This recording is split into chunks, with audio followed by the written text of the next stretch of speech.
Bonjour et merci de regarder cette chronique du vivant dédiée à ce moment clé du 1er mai. Retrouvez toutes les capsules des chroniques du vivant sur les réseaux.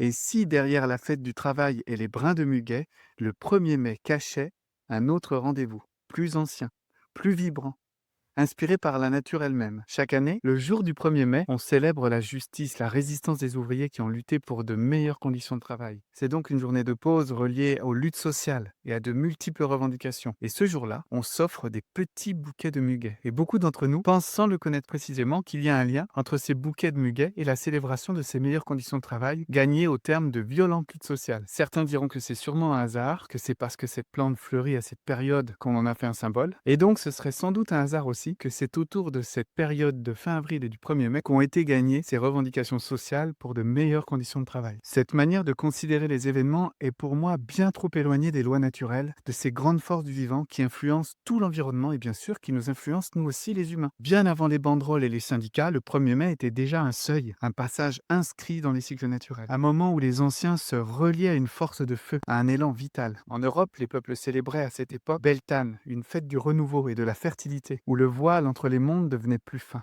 On y allumait de grands feux, on chantait, on dansait, on s'aimait dans les bois. J'aime donc rappeler qu'en fêtant le travail ce jour-là, on reconnaît simplement, avec un appel plus ancien, celui de l'union entre l'humain et le vivant. Et pour mieux comprendre les influences quotidiennes, saisonnières et cycliques du vivant sur nous, nous pouvons nous appuyer sur le modèle des H-Hills, inspiré des sagesses autochtones, de ces peuples qui vivent depuis l'aube des temps en connexion profonde avec le vivant. Et, de leur point de vue à ces peuples, il n'y a aucun doute que le vivant influence leur quotidien, leurs décisions, leurs états émotionnels même, et leurs idées. 8 ça peut se traduire par 8 boucliers. Moi, je préfère l'interprétation des 8 armoiries, ces 8 énergies puissantes et singulières qui symbolisent cette roue du vivant, qui guide tout ce qui se passe autour de nous, mais aussi en nous. Le modèle H-Hills nous permet mieux de comprendre comment ce cycle s'illustre dans notre vie. Et ça nous permet aussi de mieux conscientiser toutes les intensités du vivant, toutes ces forces auxquelles nous sommes soumis. Et comment chacune de ces 8 directions, elle symbolise un miroir d'un moment clé du vivant, mais donc aussi d'un moment de la vie.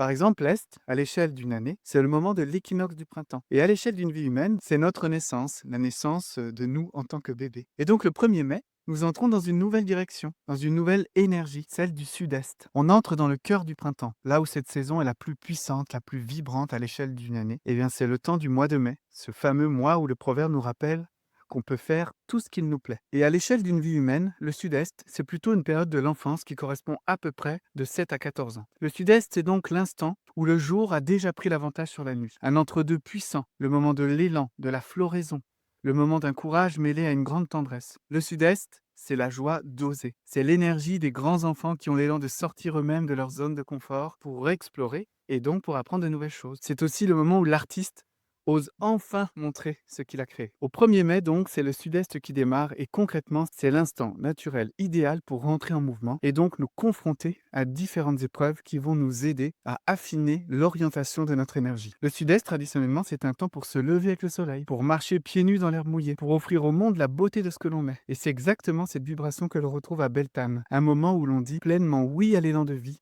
avec tout son corps, tout son feu. Après Pâques, ce temps de mort qui laisse place à une renaissance, c'est le temps de Beltane, cette fête celte où on allumait des feux, pas seulement dans les champs, mais aussi dans les cœurs. On célèbre l'union du masculin et du féminin sacré, la rencontre entre l'esprit et la relation, le mariage symbolique entre la lumière et le cœur. Certains sautaient au-dessus des flammes pour se purifier, d'autres passaient entre deux brasiers pour guérir. Des couples se liaient pour une saison ou pour une vie. Et nous, aujourd'hui, qu'est-ce qu'on fait de ce moment de passage? Vu qu'on ne vit plus vraiment les rituels celtes, on pourrait croire qu'on a laissé nos feux s'éteindre. Eh bien non. Et la fête du 1er mai, celle du travail, celle du muguet, nous montre à quel point elle honore aussi ce passage. Cette fête du 1er mai, historiquement, elle célèbre de meilleures conditions pour travailler. Et le travail, ce n'est ni plus ni moins que de donner notre meilleur au monde pour, à notre manière, contribuer à sa construction, à un meilleur en devenir. Donc que vous soyez sensible aux luttes sociales ou aux traditions les plus anciennes, que vous ayez l'élan d'aller offrir du muguet, d'allumer une bougie à l'aube, ou d'avoir une pensée pour les travailleurs en lutte de la fin du 19e, ou encore d'offrir un champ à la forêt, je vous propose d'aller vous mettre en marche en vous demandant de quoi vous allez accoucher, vous, au cœur de ce printemps. Le 1er mai, donc, ne parle pas seulement de notre travail, mais d'une œuvre bien plus vaste, celle de guider notre élan, d'orienter notre énergie pour qu'il nourrisse le monde, encore et encore,